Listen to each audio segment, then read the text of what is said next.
Welcome, everybody, to our workshop number 3 in the Caring for Creation with Southeast PA IPL series. Today's topic will be energy and water conservation. As you know, Pennsylvania Interfaith Power and Light, or PA IPL, is a diverse community of individuals and faith-based organizations who are committed to address climate justice from an ethical and a moral perspective. So we really seek to mobilize and inspire people of faith and conscience to just not talk the talk, but walk the walk as they take bold and just action on environmental justice or climate change from that ethical and moral perspective.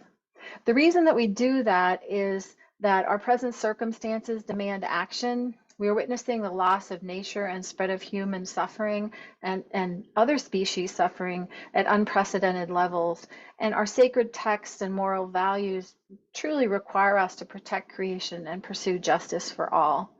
Our actions can not only help to benefit the environment, but can also engender hope, which sometimes is lost in these dark times, and can motivate change in our personal and community behavior and in public policy.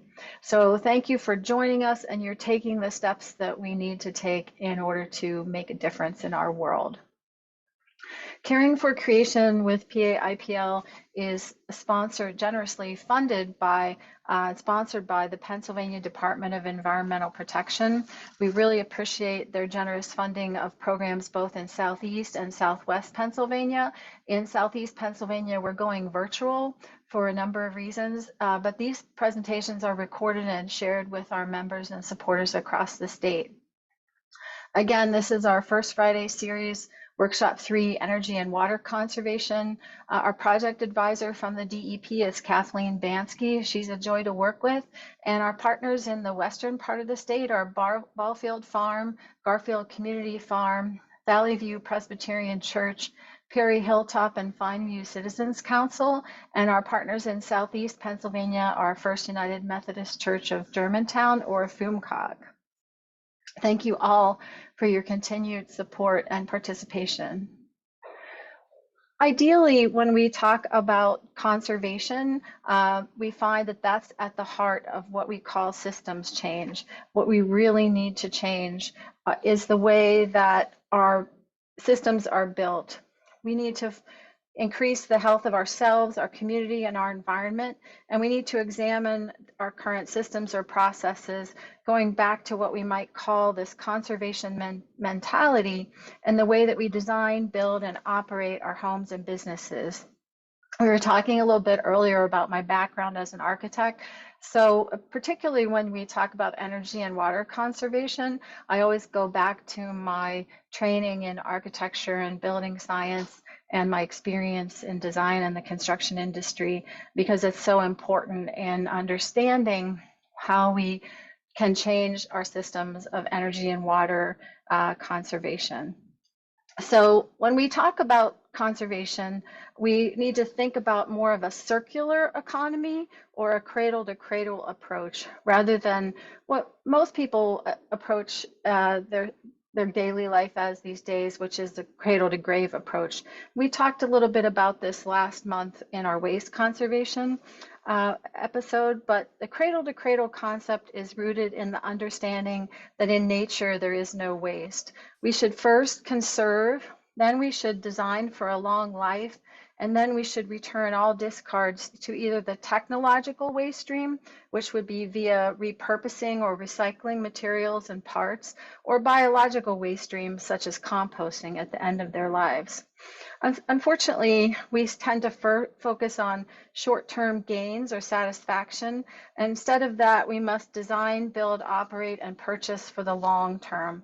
And we must focus on system flexibility, so we will all be resilient or ready to face future challenges. And when I talk about system flexibility, I'm really referring to things like the, pardon me, electricity generation and delivery system, which I always refer back to the horrible hurricane that hit Puerto Rico and devastated their electrical system because they had one electricity producing plant and one method of distribution. So what they're doing now is they're changing that whole system, and instead they're building microgrids across the country. So should they ever be faced with this type of catastrophe again, they will not have their entire electrical grid wiped out. They'll always have something, another plant, another microgrid system that they'll be able to rely on.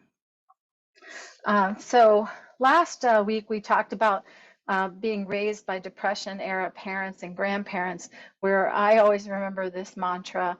Instead of reduce, reuse, recycle, we said use it up, wear it out, make it do, or do without. And we need to really focus on that again when we think about energy and water conservation. Here's a little bit of information about how we use energy.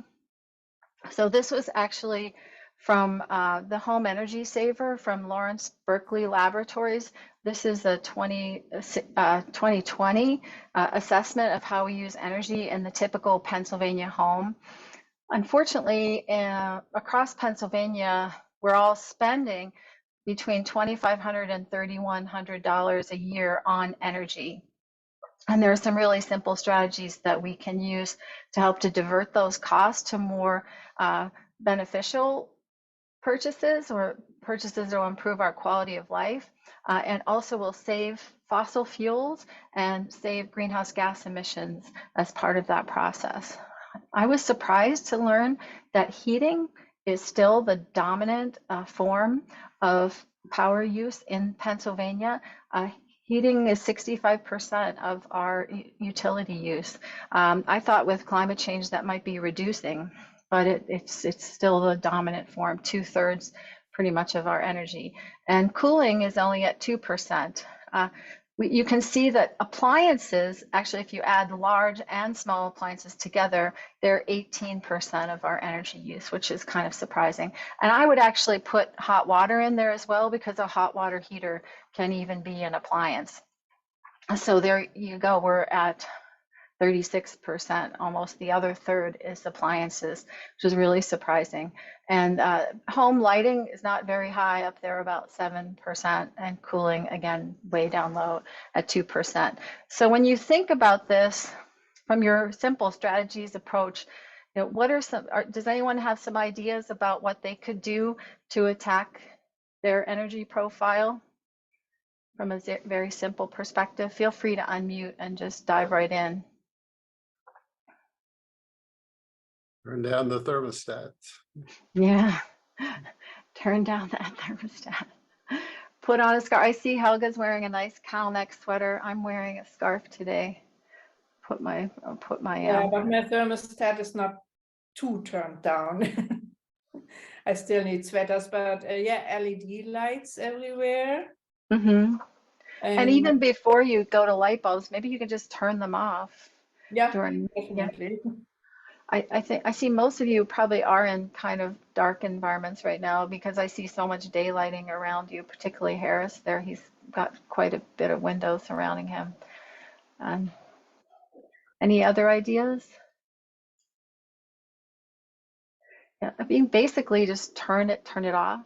Yeah, the heating is a big issue. One of my daughters who lives in State College, they actually in the house they have the heat pump. It came with the house when they moved in.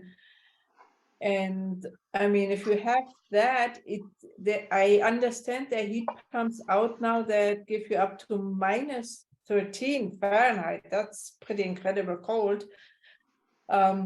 If you combine that and you have the money for solar cells, then you can dial it down quite a bit. Yeah, let's come back to that in the more advanced strategies, because that's going to cost a little bit of money and a little bit of expertise for installation. But just really simple things are taking advantage of your daylighting, just as it seems that most of you are doing right now. I don't really have any lights on in my house during the day.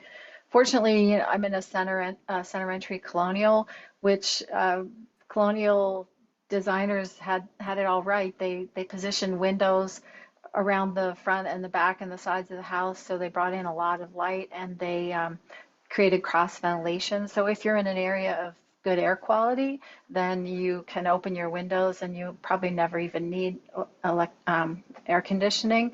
And I just get tons of natural light from these well-placed windows.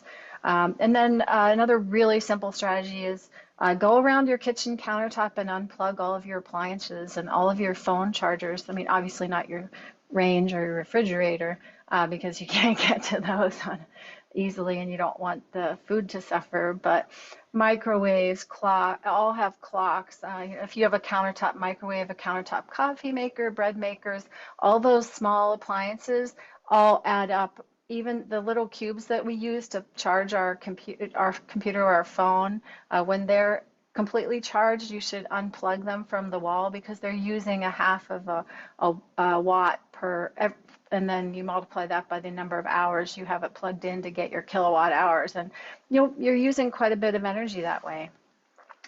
Use, of course, less hot water when you can. Wash all full loads of clothes. So we'll get to that a little bit later. But those are kind of the simple strategies you can go to right now. Then here's where we get into the idea that you've already mentioned about conserving energy by turning down your thermostat in the winter and bundling up in seasonally appropriate clothing, or in the summer turning it way up so that your air conditioning doesn't come on, and kind of stripping down to a t-shirt or a tank top, and maybe going around in your bare feet to stay cool. Really easy ways to attack that 65% use in the heating portion of the pie chart. Some other really easy things to do are to air seal your home. We'll get into some more thermal boundary discussion in a little bit, but we don't want to have anybody on ladders falling off and hurting themselves in any way. And you can certainly hire professionals to do this for you. But if you can reach any of your exterior windows and doors and install sweeps or new thresholds, or caulk the seams where they hit the different types of building materials, or apply caulking strips or weatherproofing strips all around your home, you'll save a lot of energy that's been drawn in due to the laws of thermodynamics through all those cracks all around your home. Some other methods for simple water conservation. Unfortunately, this pie chart is still from 2016. I have not been able to find an updated pie chart of how much water we use in the average residence. This is from the Water Research Foundation. You can see that our toilets are our biggest source of water use, and followed by showers, faucets, and then clothes washers. Leaks are also kind of up there as being detectable as an absolute problem. But one simple way to deal with the toilet issue is to add toilet displacement devices inside your toilet. I don't actually even buy them. I use different size water bottles and fill them up.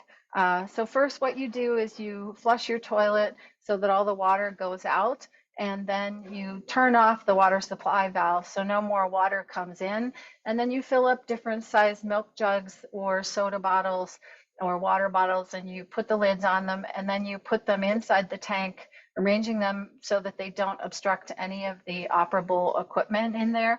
Then you turn the water back on into the tank, and you can displace gallons and gallons of water that way. So we actually recently replaced our toilets with water-saving toilets, but before that, for 24 years, we had toilets from 1938 that were typically use 8 gallons per flush. We got them down to about 2 gallons per flush using this water bottle method. And it didn't cost us any money to do that, and it saved us a lot of money, and it saved a lot of water in the process. Also, you can take a shorter shower. I try to approach my showers like I'm camping.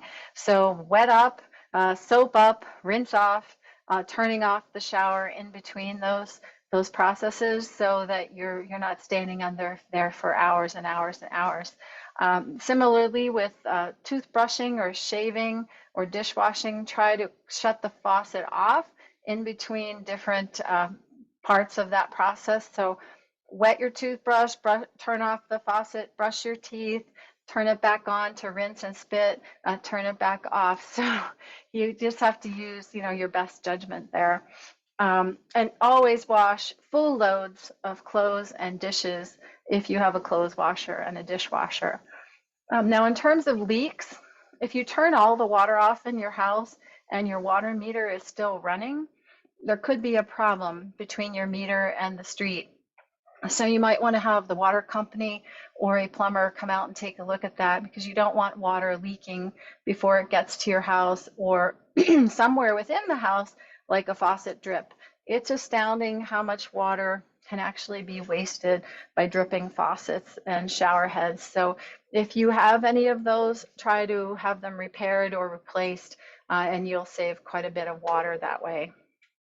So you might ask why we talk about water conservation when we're talking about energy conservation. And that's because we are using quite a bit of energy to bring water from a body of water, such as a lake or a river or a reservoir, bring it to a water purification plant, purify it through a number of processes, and then pump it to homes and businesses, office buildings. So then we use it, we send it down the drain, and it goes back to a sewage treatment plant where it's treated again, and more energy, quite a bit of energy is used at the sewage treatment plant, and then it gets discharged again back into the body of water that we probably took it from. So the energy use in these processes is enormous. So there's a terrific water energy nexus in terms of how energy is used. So we always want to think about water conservation as we're thinking about energy conservation. Does anyone have any questions on that so far? No questions? Okay, I'll keep rolling. Some moderate strategies that you can take in terms of energy conservation include the purchase of different light bulbs. In the building industry, we call them lamps, but I've gotten used to saying light bulbs again. So you can always, sorry. You can always purchase fluorescents, but I would highly recommend that you switch to LEDs whenever possible, because the cost of them has come down considerably over the years, and the fluorescents still contain trace amounts of mercury, which when released into the environment at recycling or landfilling is very detrimental to the environment. LEDs do have a longer life, and they are slightly more energy efficient than fluorescents. They are tremendously more energy efficient than incandescents. I would think that most people have phased out incandescents over the last 5 years because of the LED costs coming down and because of the color corrections that are now available in LED lights. So problem we used to have is that people complained that they were a harsh quality of light, which didn't make them feel good or look good in their indoor environments. So LED manufacturers have come back to us with a response and making LED lights warmer. So look for a warm light or something in what is called the 3500 or 2700 degree Kelvin temperature range. Oddly enough, when you talk about lighting temperatures in Kelvin, as the temperature goes down, the light gets warmer. As the temperature goes up, let's say to a 5000 Kelvin, you're looking at a lamp that would be equivalent to outdoor daylighting. So it's going to be a little harsher or be a museum quality lighting for artwork. But in your typical home light fixtures and table lamps, you're going to want to look for 3500 or 2700. Years ago, our energy conservation programs offered by utilities provided these wonderful energy saving power strips, and they're still out there. Few of those utility programs are still in existence, but if you've already requested your power strip from them, they will not send you a second one. But these are available. This happens to be one by the Niagara Corporation, but there are a number of manufacturers who have these available at your local hardware store. The way they work is you plug your non-essential items into the areas that are green, and then, pardon me, I think I'm going to have to sneeze. Oh, let's see, I think I averted that. Oh no, sorry, thanks. And then you plug your essential items into the plugs that are there on all the time. So when you flip this little switch on the power strip, the non-essential items are turned off all the way. That way, you're saving lots of energy in those plug-in devices that you can't reach if you're going to take the unplug on your kitchen countertop approach. So these are very effective for computer centers, office centers, television entertainment centers, where you don't want to have to reboot your television or your computer every time you want to switch off the power, but where you have a lot of devices like CD players or DVD players or speakers or printers, phone chargers, etc. You can turn all of those off in these energy conservation power strips with the flick of one switch, so it saves you quite a bit of time in unplugging.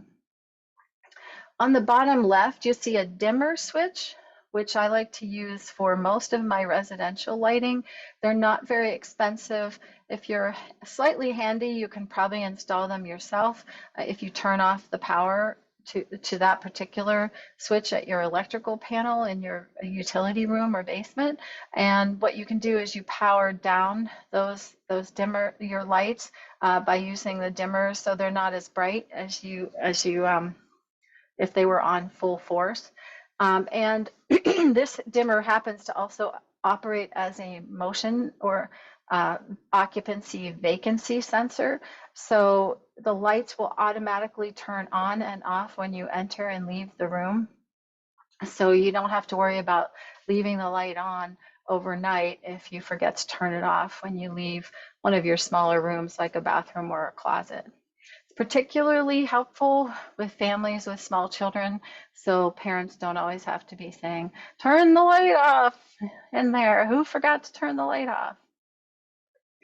What you see sort of in the center of the page is a kilowatt meter. This is a meter that monitors how much power your particular appliance or light fixture that's plugged into it. So you can sort of tell if you plug this into the wall and then plug your appliance into it, you can tell if your unit is using the energy that you expect it to be using. So it's kind of a way of monitoring what's going on in your own home, and you can move it around from fixture to fixture, appliance to appliance, and it'll help you to prioritize what you might want to replace first if you're going through an appliance or a light fixture or electrical device replacement schedule. And then, of course, we almost are at the point, I believe, where we cannot buy an appliance that's not Energy Star rated. So always consider your energy and water use when you're looking at new appliances. Even though they're all Energy Star rated, some are still better than others. And it's not necessarily related to price, although sometimes it is. So you have to take a look at how much your budget can handle, and then how much over the life of the appliance you're going to spend, and then how much you're going to save for the environment. Any questions on those moderate strategies? Slightly more money is involved, and time is involved, and expertise is involved in having an energy auditor or a building professional come to your home and perform what we call a blower door test and an infrared camera scan as part of an energy audit, though I would highly recommend these. And many of our larger cities, I think Philadelphia and I know Pittsburgh, has a number of organizations that provide these services at low cost, so that because they're funded by agencies such as the DEP and their local utilities to reduce energy use. So what happens here is the energy auditor will assess your entire home or facility and prioritize projects for you based on where you're losing the most energy.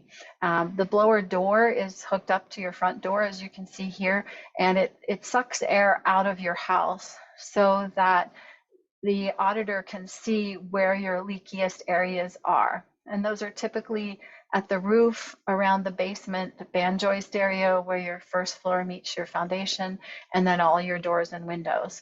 But sometimes there are roof penetrations in the attic, and roof wall penetrations around the home for exhaust fans and plumbing pipes, electrical wires, etc. And so they'll help you to pinpoint priorities for yourself in order to direct monies to get the greatest impact.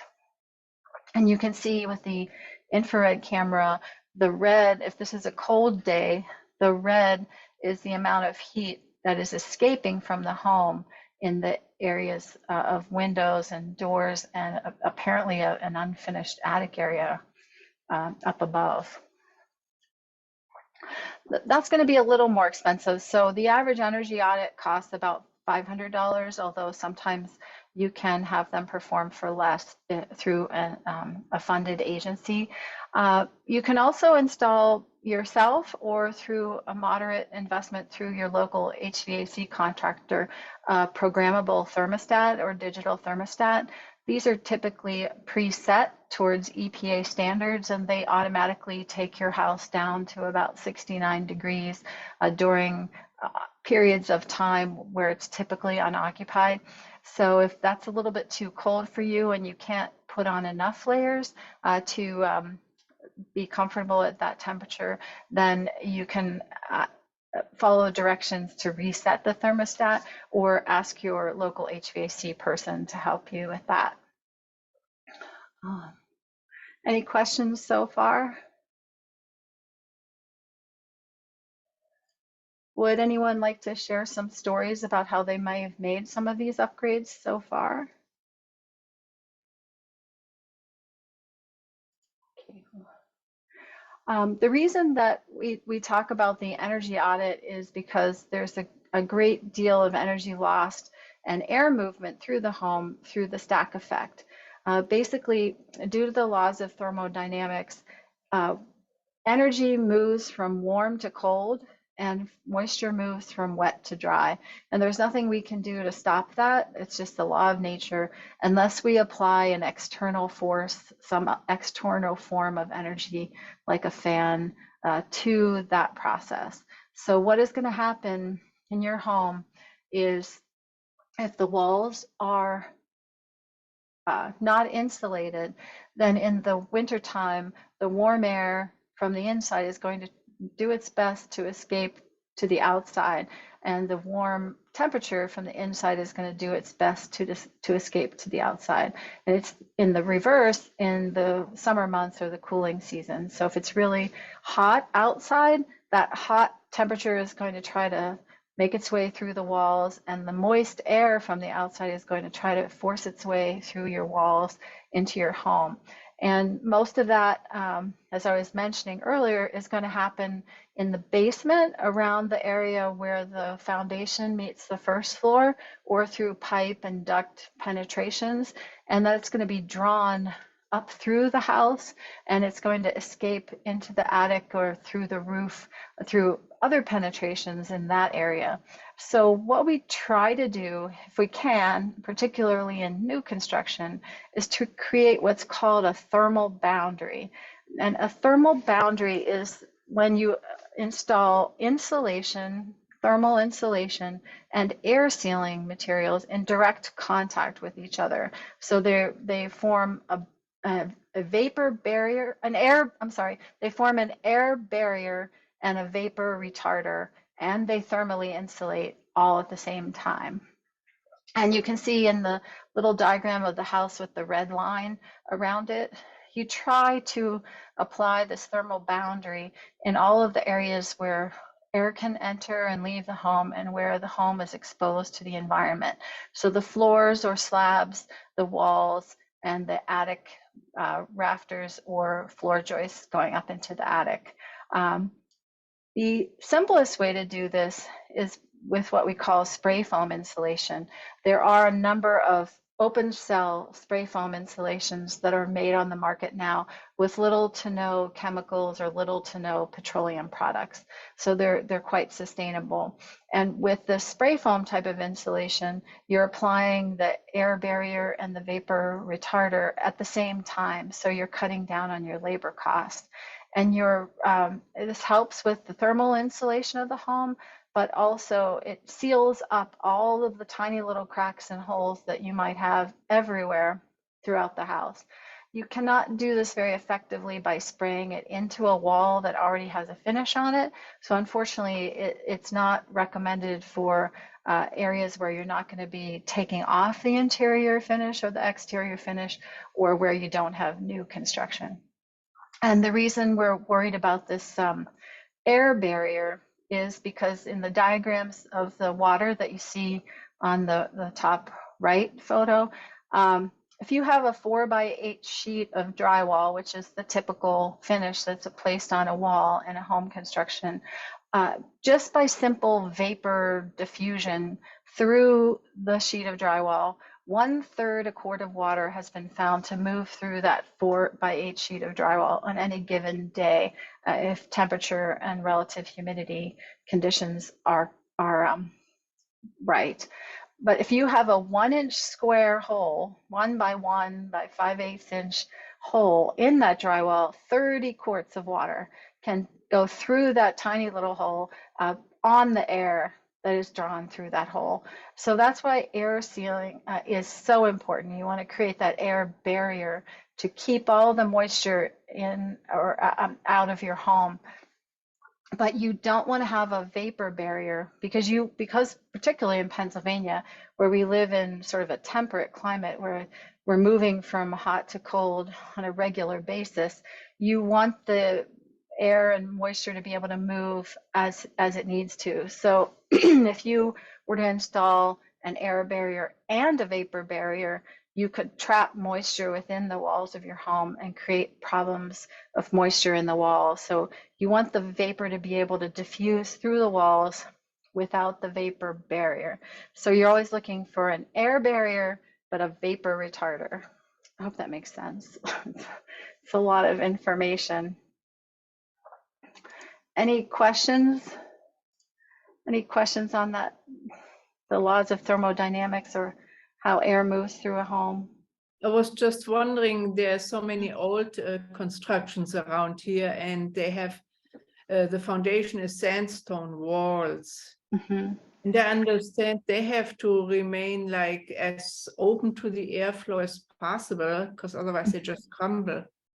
Yes, you're absolutely right. That's why you have to be very careful. You can build another wall inside the basement and then apply the open cell spray foam to that wall, because it will allow the vapor to continue to pass through. It won't trap the moisture against that wall or within the stone, and then you would be safe.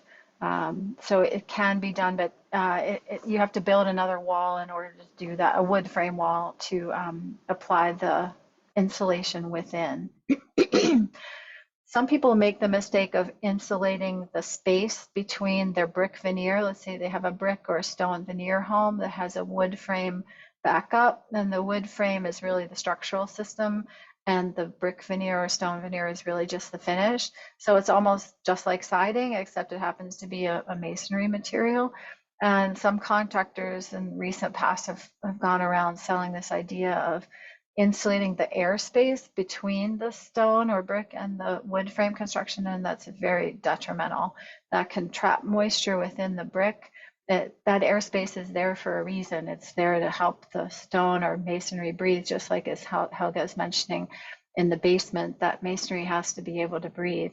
So if you do that, you could really destroy your exterior finish, which would be really quite unfortunate. Another thing that's driving me crazy these days is people are painting their brick homes. Oh, it's just the worst. It's the worst thing you can do. Brick is a lifetime material if you treat it well, and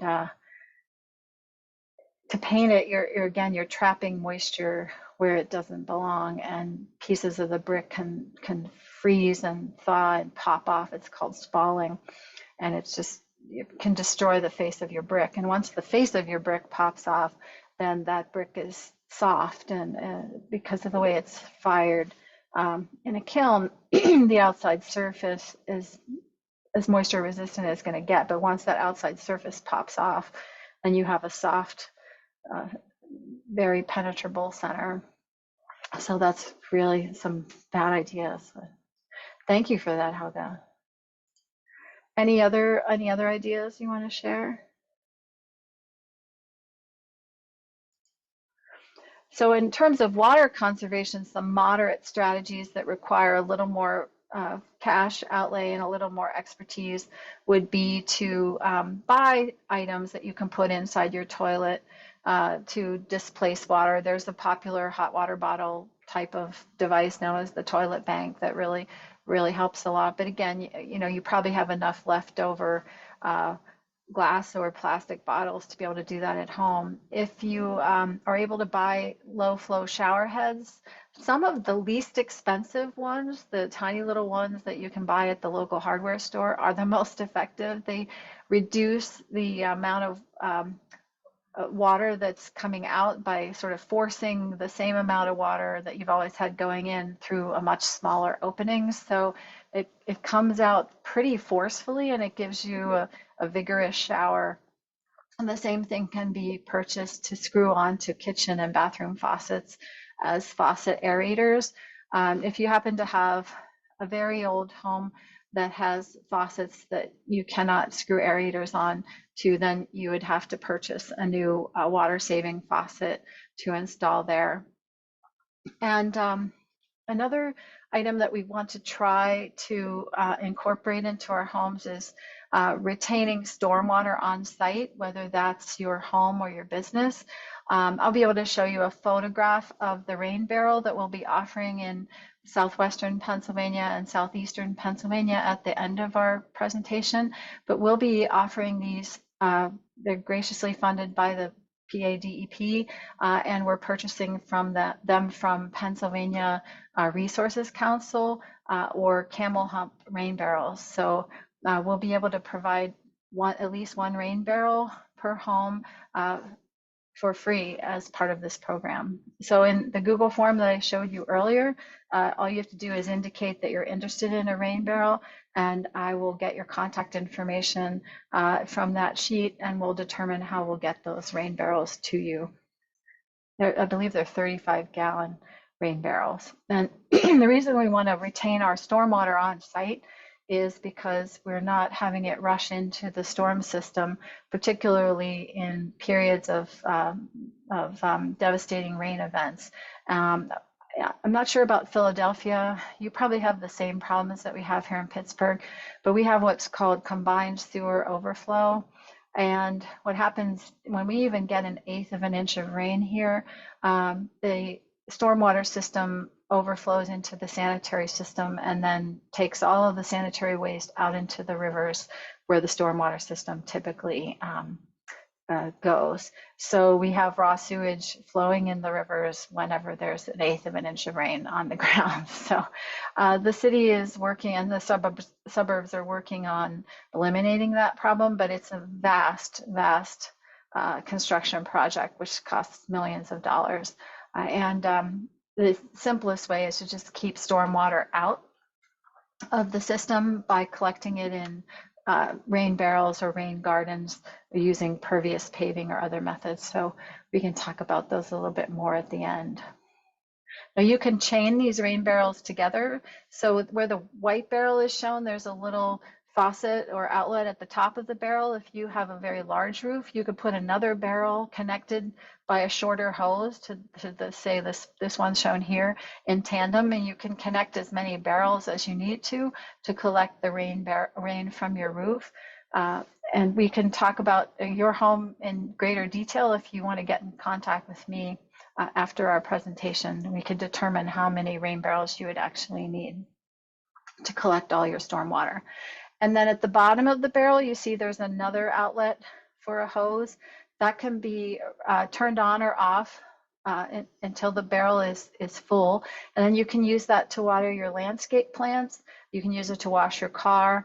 You can connect it to a rain garden, or you can let it flow into the yard after the rain event has passed. So what we're trying to do by capturing our stormwater on site is to reduce the amount of flow, but also the rate of flow.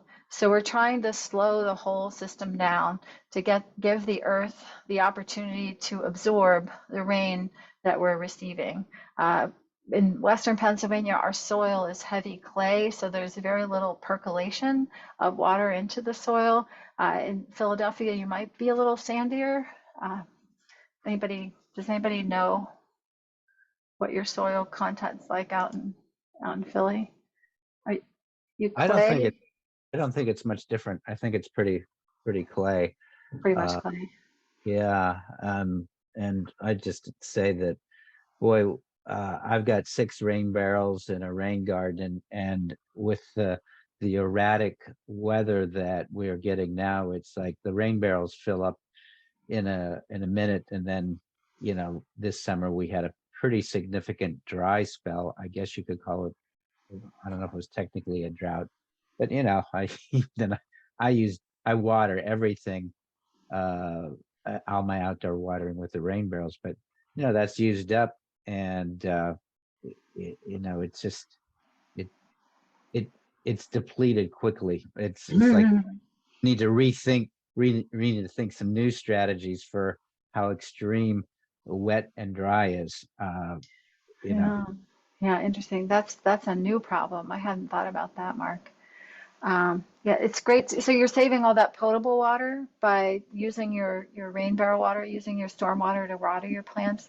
Are you using it to water your vegetables too, or just your landscape plants? I do water vegetables with it. I know that there's people say no, and I do that, and you know, maybe there's a downside to it, but I am not convinced that that's problematic, using the, you know, the rain that comes off the roof into the rain barrels. Yeah, you certainly wouldn't want to drink it. You know, you might want to have it tested to see what chemicals are in that water, and would those chemicals then be absorbed by the plants, and then you'd be eating them. That was always my concern. But you certainly don't want to drink it, because you're going to have everything from bird to squirrel droppings up there, you know. But plus, if it's an asphalt roof, then you have the asphalt and the tar paper and that sort of thing that's up there too. If it's a metal roof, I think that or a clay or a slate roof, you're probably safer but it's scary to think of the asphalt roof materials and how they might impact your body. But I don't, I've always been cautioned against using it for vegetables, but maybe it's not as harmful as I think. You're still with us, so that's a good, Yeah. it's a good thing. But that's the perfect type of idea. So yeah, this new problem we have of it's feast or famine, right? We have, when it rains, it pours, so to speak. So we either have so much rain we don't know what to do with it, or we're in a drought situation. Saving the water could be the real answer. So since you have multiple rain barrels set up, that is fantastic. The only thing I could say is maybe try to increase the number and save more water, or save it in a rain garden or a retention pond if you have enough land to do something like that. Some people funnel their water, you know, connect their hose at the bottom of the rain barrel to their rain garden through an underground pipe. You could bury a plastic pipe and then run your hose into it, so that you can pull the hose in and out when you need to use just the hose. But if you don't have enough land to do that, rain garden design can be a little bit tricky. You know, you need to be 10 feet away from your own home and your neighbor's home at least, because if you are percolating the water, you don't want it going into your basement or their basement, and then you have to check your percolation rate. But I can show you some information on that as we keep going. Any other great stories that you want to share? I have a rain garden that was just designed to originally to divert runoff because of the way that the property is poorly landscaped. The water flows down across adjoining properties with a lot of hard asphalt and concrete. And so when we have these hurricanes that we're having, I get water that comes down through there and into the back door. Mhm. So I've created a rain garden and done all sorts of berm diversions for it. But so it was originally just to divert water. But yeah, I have, I create, I have, it's a holding pond as well. And I've planted it out with appropriate plants for the rain garden too. That's wonderful. And it's Yeah. beautiful. It's not just a drain. Yeah, it looks nice. So it brings you delight as well. Yeah, also I had pretty good experience with the rain garden. It's about 8 feet away but it's down hill a little bit because everything is on a slope and the lot is very small. It's dormant, so everything is tight, but it's out towards the street, and that helps. It's still going after 9 years or so. And you have some plants that have deep tap roots in there that helps break up the clay. Is that the garden your son designed for you, Helga? Yeah, he helped. He helped us with the original design, and it was collaboration. So I have one little rain garden that takes stuff off the garage. There's a small detached garage. And actually in the process of removing some hues from the wall, from the outside wall, and getting the rain garden in, we discovered that the whole downspout was not connected to the where it flows out on the street. So there was always moisture in the basement. That resolved that problem. Yeah, that's really helpful.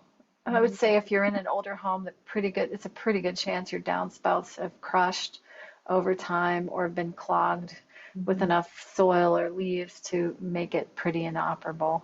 So yeah, if you can disconnect those downspouts and run them into a rain garden, you're helping your interior environment and keeping stormwater on site at the same time. Thanks for those stories, guys. It's really, really good to know that this is all happening. So then some more advanced strategies. I'm going to pop ahead for just a second. Yeah, we'll come back there. So some more advanced strategies that you can work on would be replacing light fixtures with LEDs. There are even some very traditional looking light fixtures that are available with LED components or allow you to install an LED light bulb. I would make sure with your older fixtures that enclosing them in a glass dome like the one we see here on the left would not be detrimental because LEDs can build up heat. So you want to make sure that the heat is going to dissipate from a fixture if it wasn't designed to originally house LED light bulbs. When you are doing a massive renovation or new construction, you can use all sorts of electrical devices to zone your home or create different circuits around your home so that you can even turn off different portions of the home when you're not using it, or the building, when you're not using it. And there's even what's called a green switch, which you see on the left there. If you're doing a type of project where you can isolate all of your outlets, you can keep the outlets that are essential, like let's say your refrigerator, maybe your router, some of your other larger appliances like your range or your air conditioning unit or electrical heating devices. Those could be on separate switches, and then everything else can run through the green switch. And when you leave the home, particularly for vacations and such, but even just for the day or night, you can turn off the entire house, turn off the electricity in the entire house, so nothing is powered except your very, very essential appliances. These days, there's quite a bit of research going into alternating power within the home as well. So we're operating typically on AC or alternating current power, but DC power is what is used for LEDs and for charging all of our electronic devices. So that's why we have those funny little blocks and transformers to charge our electrical devices. So some people are bringing in the two types of power. If you have solar panels on your roof, I'm going to go to the next slide. So if you take the very advanced step of installing a solar array, whether that's PV or photovoltaic system or a solar thermal system, which runs fluid through the panels, if you take either one of those, the power that you're using, particularly from the photovoltaic panels, is going to be in the DC or direct current form. So you can take that power directly to separate outlets where you don't have to plug in your transformers, or you can use it to power your LED lights without having to transform it down. So it's very interesting.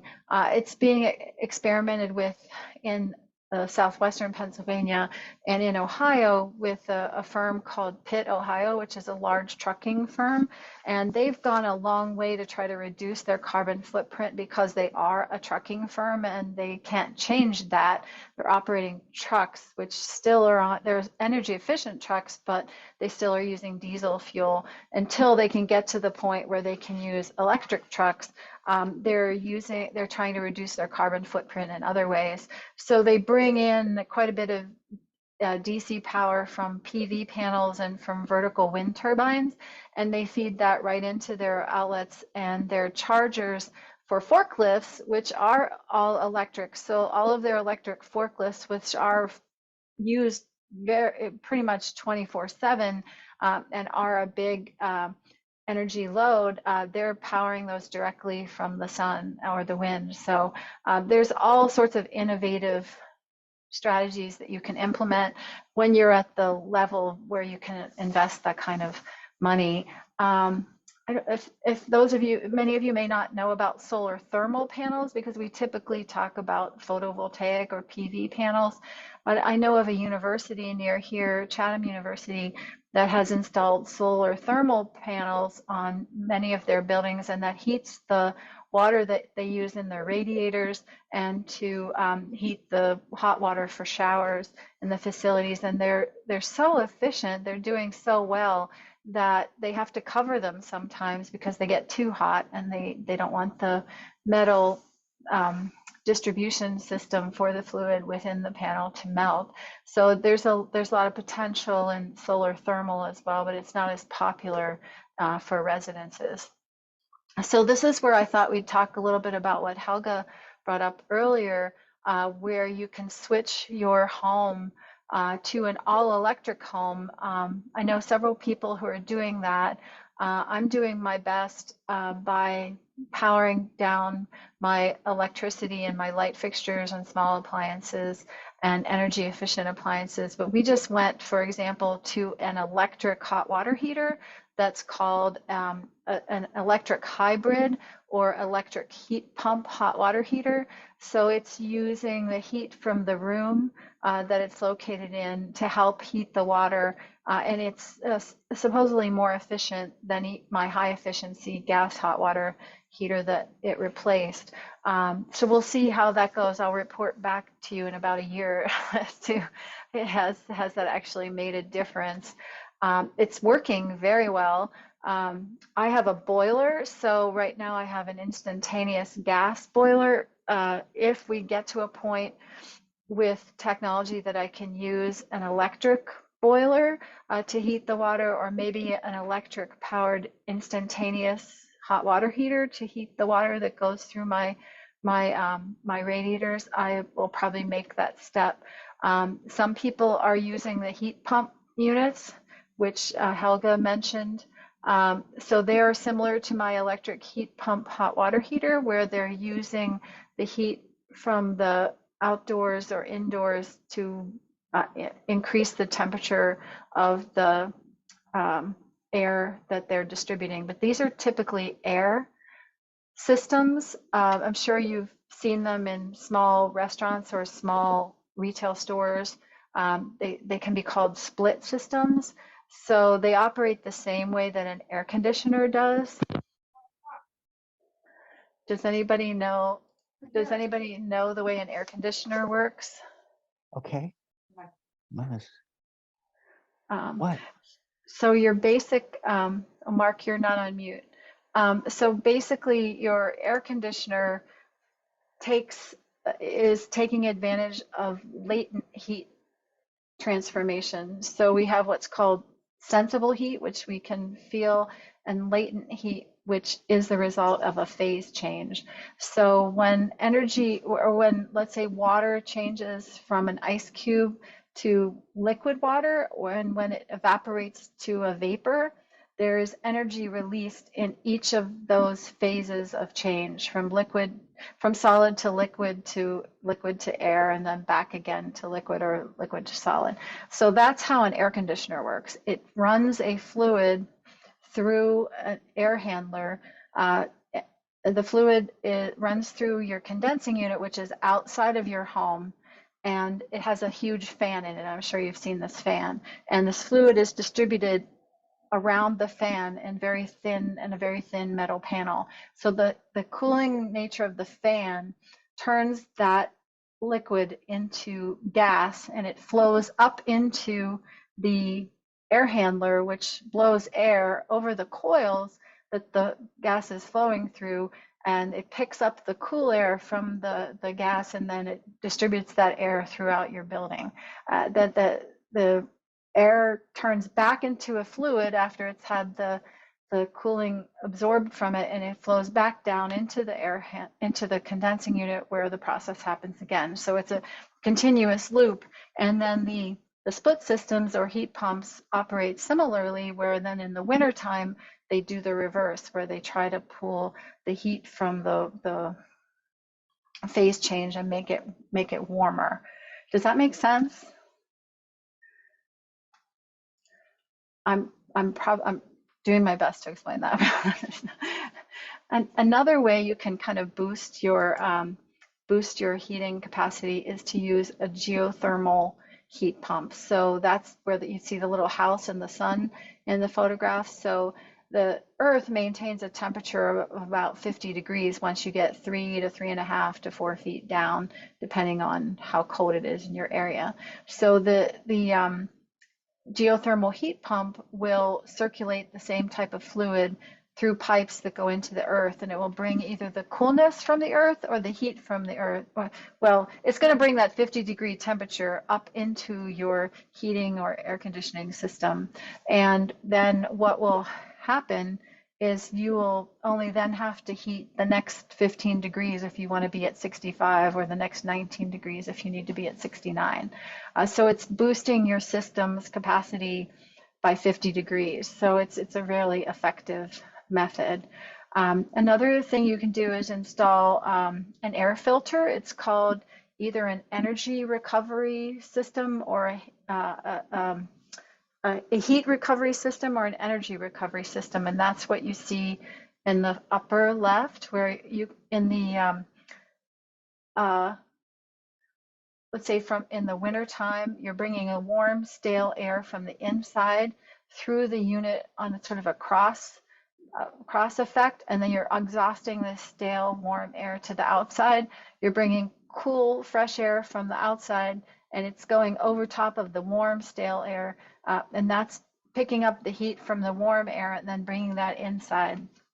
And the heat recovery ventilator is just taking advantage of the sensible heat, and the energy recovery ventilator is taking advantage of the sensible heat and the phase change, the latent heat. So it's very useful in boosting an air distribution system if you have a furnace instead of a boiler. And it also filters the air so you can distribute that cleaner air throughout your filtration, so throughout your supply air, your fresh air system. So some more complicated water conservation strategies, and I'll try to finish up quickly because we're running a little bit over time, is you can install a rain garden. In the lower right, you can see a rain garden that I helped to install in my little suburb of Mount Lebanon to capture the water. We have a large 135-gallon rain barrel there that was donated by 9 Mile Run and Stormworks back 10 years ago. And then we've channeled that rain barrel into the rain garden that we have there as well. You can also collect gray water, which is water from your bathtub or shower, your bathroom sinks, or your clothes washers, and you can store that in a gray water collection system, and then you can pump that to irrigation or car washing or toilet flushing. In Allegheny County and probably in Philadelphia County, you probably have to add bleach to this system, so that's kind of negating the sustainable effects. But in water poor areas of the country like Georgia and Arizona, they've approved these systems for use in homes and buildings long ago because water is really at a premium there. And then if you have the money to replace toilets and shower heads and faucets and dishwashers and clothes washers, then you can go a long way towards reducing the amount of water you use by using WaterSense and Energy Star certified products when you do that. We can also install pervious pavement on our sites, on our driveways, and our roadways. I used to focus quite a bit on pervious asphalt or pervious concrete, but in our climate, that's been proven to not be very effective because it absorbs too much of the salt chemicals and materials that are carried by cars and trucks during the winter weather, and then the openings in the pavement get clogged, and that's not very effective at that point. And the ice melt chemicals can help to deteriorate the pavement much faster than it would deteriorate normally if it was regular asphalt or concrete. So in Pennsylvania, contractors have moved away from pervious asphalt or pervious concrete, but there's still a number of stone pavers or faux stone pavers that you can install in checkerboard or crosshatch patterns, houndstooth sort of patterns. You can plant in between those pavers so that you absorb some water from driveways and paved areas. A really simple thing you can do is if you're working, even if you're not working to convert your home to 100% electric, you can purchase as much electric power as possible through an renewable energy company or a utility company or electrical supplier that provides 100% renewables.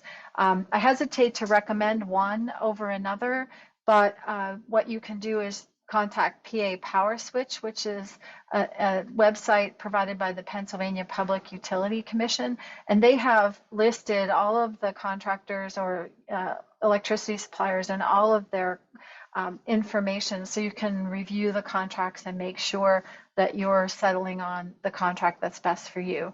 So one thing to just watch out for is you might be trying to go for the lowest price, but you want to make sure that you're not locked in to a contract for a long period of time because that price can rise. You want to make sure it's not a variable rate, but a fixed rate. And you want to be able to enter and exit the contract at any time.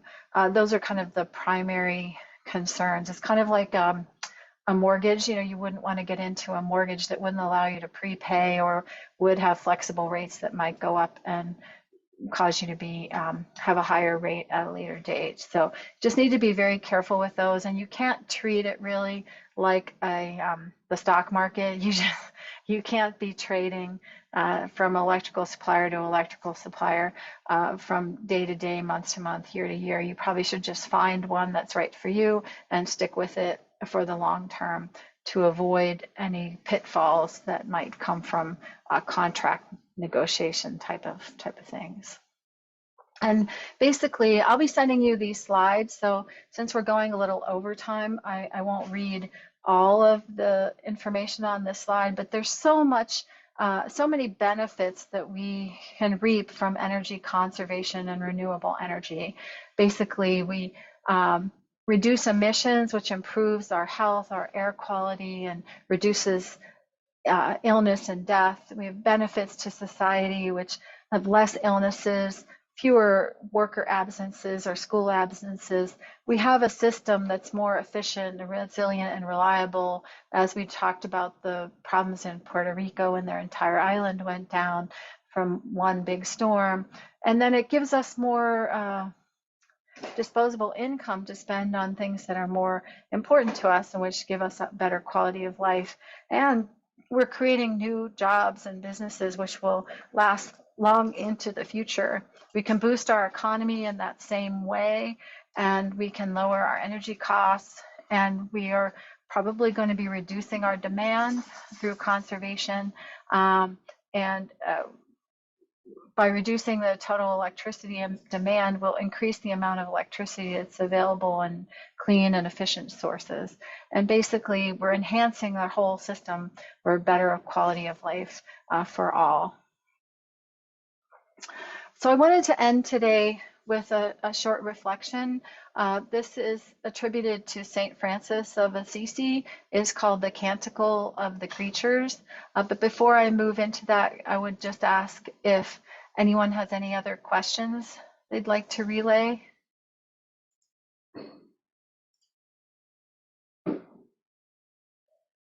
Okay, so let's just move into the Canticle of the Creatures.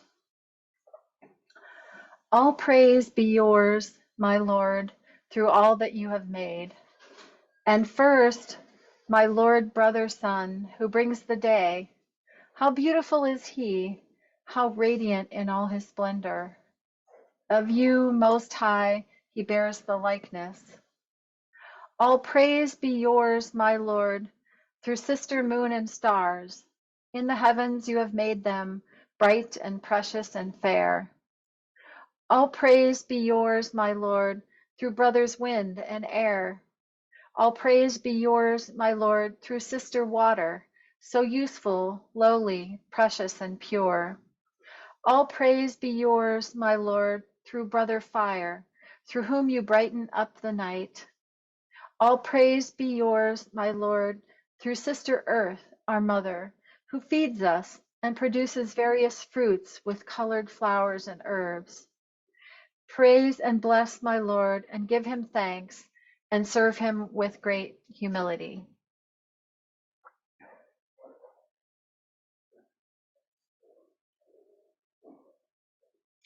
Thank you so much for joining us today for Caring for Creation with Southeast PA IPL and those from Southwest PA IPL who joined as well. I hope you have a wonderful month, a happy holiday season. Would anyone like to share any holiday celebrations and holiday traditions that cross cultures and maybe even recipes? If you want to share recipes with me, I'll be happy to circulate them to the group.